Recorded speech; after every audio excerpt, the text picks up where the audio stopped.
Sabana. Are you ready? Kicau, kicau, kicau mania. Kicau, kicau, kicau mania.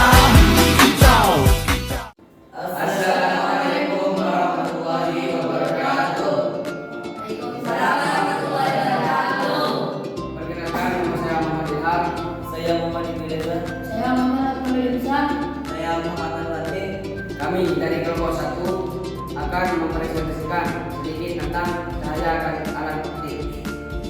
Apa sih yang tidak diketahui tentang cahaya? Nggak tahu. Bisakah kalian merasakan bentuk dari cahaya? Sebelum saya menjelaskan, mari kita bahas bareng-bareng. Jadi, cahaya adalah energi berbentuk gelombang elektromagnetik atau transversal yang dapat dilihat oleh mata. Sifat-sifat cahaya: merambat lurus. Sifat yang pertama, merambat lurus. Contohnya cahaya senter atau sinar matahari. Sifat yang pertama, merambat lurus. Contohnya cahaya senter atau sinar matahari yang masuk lewat celah. Sifat yang kedua, dapat dipantulkan atau refleksi. Terjadi jika mengenai permukaan, terbagi menjadi pantulan teratur atau cermin dan pantulan baur. Yang sifat yang ketiga, dapat dibiaskan atau refraksi. Pembelokan arah tampak cahaya saat melewati dua medium yang berbeda general patternnya. Sifat yang ketiga, dapat menembus benda bening. Cahaya menerangi benda di balik kaca. Dan sifat yang terakhir, dapat diuraikan atau dispersi. Contohnya, penguraian cahaya putih menjadi spektrum warna atau pelangi. Oke, berikutnya pemantulan cahaya pada cermin. Pemantulan cahaya mengikuti hukum Snellius, yaitu sudut datang sama dengan sudut mantul. Pada cermin datar, bayangan maya tegak sama besar dan terbuka sisi kiri dan kanan. Pada cermin cekung bersifat mengumpulkan cahaya atau konvergen.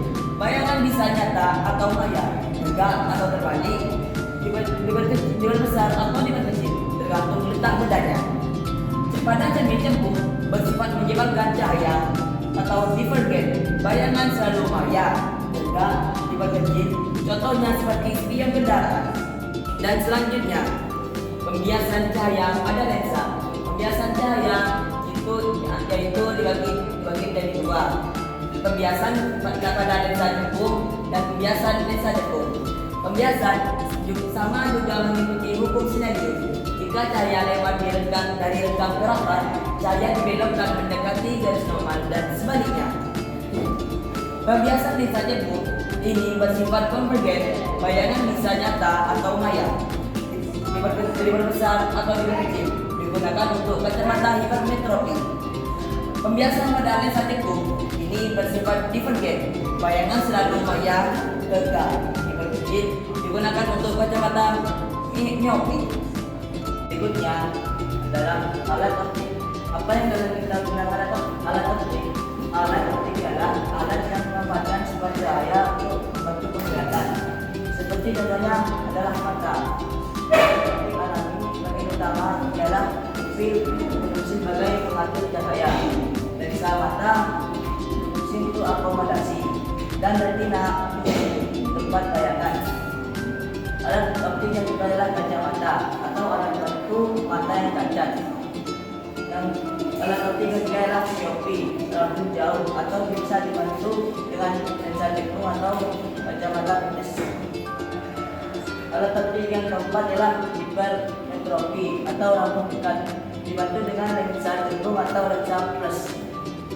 Kamera menggunakan lensa cekung untuk membentuk bayangan nyata terbalik diperkecil pada film atau sensor. Alat optik yang keenam, loop atau kaca besar. Lensa cembung tunggal untuk melihat benda di bayangan maya juga berbesar.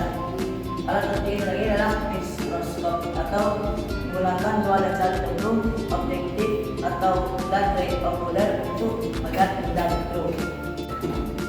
Izin bertanya, bagaimana kalau teleskop? Apakah itu termasuk alat optik juga yang biasanya digunakan untuk melihat hal-hal yang jauh?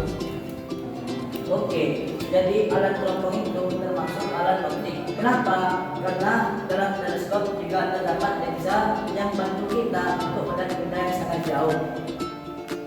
Jadi, dapat kami simpulkan bahwa cahaya adalah energi berbentuk gelombang elektromagnetik yang lambat lurus, dapat dibandingkan refleksi, dibiaskan, refleksi, dan diuraikan seperti dispersi. Sifat-sifat ini memungkinkan kita melihat benda yang memanipulasi cahaya. Dan alat optik adalah benda yang memanfaatkan sifat pengumpulan dan membiasakan cahaya menggunakan cermin atau lensa untuk membentuk bayangan benda agar terlihat lebih jelas, lebih besar atau lebih dekat. Baik, terima kasih. Mungkin hanya itu yang dapat kami sampaikan. Kurang dan lebihnya kami mohon maaf. Assalamualaikum warahmatullahi wabarakatuh. Waalaikumsalam.